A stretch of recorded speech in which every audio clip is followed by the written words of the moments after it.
Okay, I'm just going to talk you through level 1. Well, the first one tells you to use partial fractions. So that's what I'm doing in part 1 there. So hopefully that's okay. Then when you get down to part 2, you're integrating it. So I split the integral up.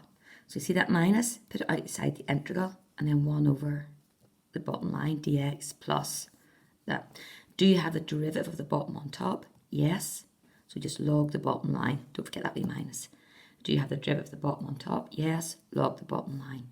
One of the rules of logs, if you're subtracting the logs, you can divide them. So it's this one over, that's the minus, that one. Question 2. Again, it's telling you to do it in partial fractions. Just watch the wee repeated root there. So it's a over x plus b over x squared plus c over that. Partial fraction, that bit. Then when you're splitting it up, minus integral 1 over x dx minus 2 integral 1 over x squared and 1 over that. Derivative of the bottom is on the top, so log the bottom. The derivative of that was 2x, it's not on top, so bring that up as x to the minus 2, just back to your normal way of integrating. And then derivative of the bottom is on top, so just log it. Remember how to integrate this one? Add 1 to the power and divide by it. You've got this log, subtract this log, so this x minus 2 over x. And then just tidying it up.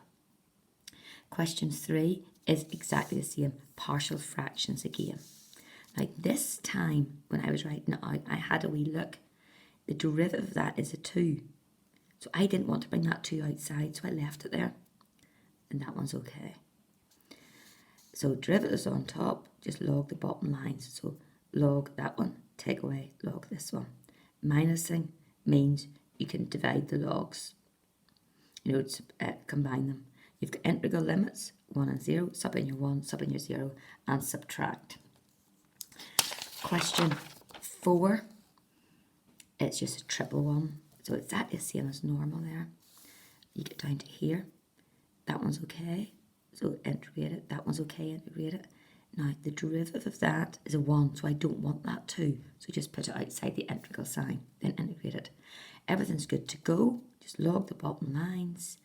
Now, yeah, just checked it, didn't do anything fancy there. I just kept it the way it was. That's fine. Sub in your 2, sub in your 0, and away you go. Number 5, a repeated root. X plus 1 squared, and x minus 3. It's just your normal way of going through that. So here's your integral split up. I just want to talk you through this. Minus outside, derivative of the bottom is on the top. So that one, just log the bottom line. This one, minus 4 outside, that's a bracket. Bring it up as a minus 2. How do you remember how to integrate a bracket? You must have the derivative in front. The derivative of that is a 1, which is in front. So you add 1 to the power and divide by it. That 4 is just sitting outside, so it's okay. Derivatives on top, so just put in your log. I tidied this one up. So these logs are subtracting, so when you combine them, divide them, x minus 3 over x add 1. Minus, minus, do sign first, then the number 4, and pop that in the bottom. Sub in your 2, sub in your 1, and away you go.